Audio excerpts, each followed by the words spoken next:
What is it going to say for Neeps DFC today, bringing you episode 4 in Roberto Mancini's journey.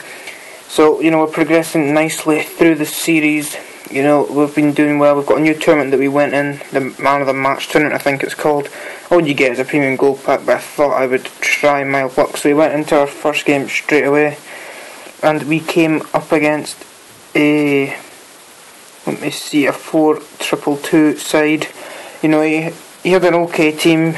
He had some good players, Wellington and Pato up front. We also had Maori and that, which didn't really make me that scared. And we got things started quite early on. We get the ball through here, and we get taken down in the box. Wasn't sure it would be a penalty, but once again our set piece specialist Guarente steps up to hammer it into the right to give us the 1-0 lead. So that's 3 out of 3 for Guarente. And all to the same side. So we're doing really well in terms of taking penalties. Then we got another goal, a good move from the back. We get it into Jimenez here. Jimenez bearing down on goal. He sort of has a little weight there, and then he just smashes it into the keeper's near post to make that 2-0. And we were pretty much cruising from this point onwards. But he does get a goal back early in the second half. A good bit of play by him here. Then I think I'm a bit unlucky with a slide tackle that it falls right to his player. He takes the shot. It saved well my keeper, and then just tapped in by Maori. But that was the game. That was the way that the game would end. So we were able to sign a new player.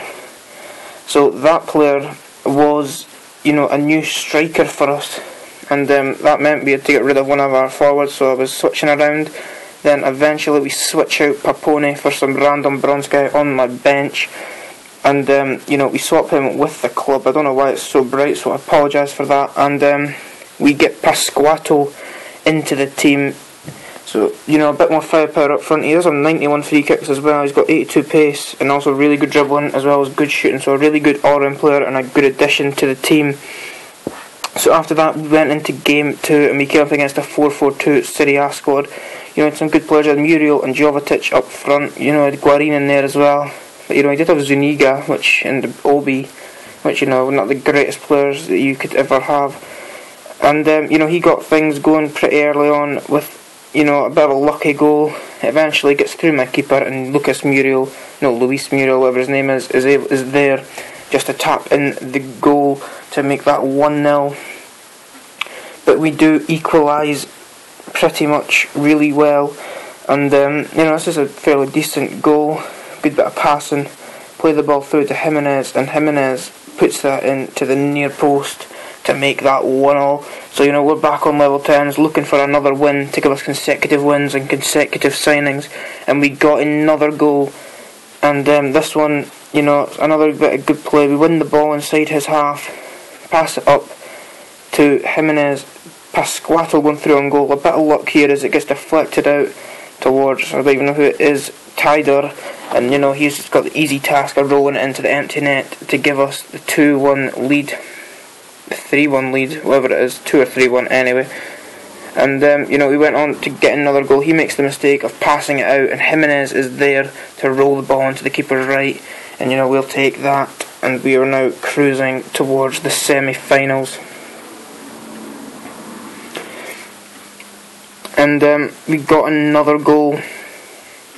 This time we get a goal, and once again in the first half we get it through to Jimenez onto the right foot, and he puts that in to make it another goal. And things were looking really good, but that was the way that the game ended. 4-1 it ended. And now that I'm looking back on this, we only did make the one signing after this game. And we could have made 2, but we'll just leave it as the 1. And we swap out, we get a new CDM, and once again I don't know why it's so shiny. I must have mucked up the settings somewhere, so I apologise for that again. And we sign a new man, Perez. He looks pretty good for a CDM, got decent enough defending stats, and he's on 7 chemistry, even though he's only got an orange boot and a full red formation. And we come up against this 4-5-1 sort of Ivory Coast themed team, and his striker Bone, he destroyed me in this game from minute 1 to minute 90. and he got things going early on. You know, Boney the man to get the goal eventually. He does some nice work here to pass it about. Boney eventually gets sprung free with a through ball, and he lashes it into the top corner to make that 1-0 with his weak foot. And once again, he gets another goal early on to make it 2-0. Once again, Wilfred Boney getting his name onto the score sheet. Bit of luck here, he eventually gets it out wide, he'll cross it in, and Boney with a header that sort of loops into the corner. And things were looking pretty bad. He's got 2 goals early on inside the first 10 minutes. And but we did manage to get a goal back, and we get this goal through Pasquato, a really good goal actually if you think about it. He manages to get the ball, he does a bit of fake shot and then just puts it into the keeper's left. And guys, that's basically the end of this episode, so please like, subscribe and comment and check out my Facebook page, and I'll see you all next time.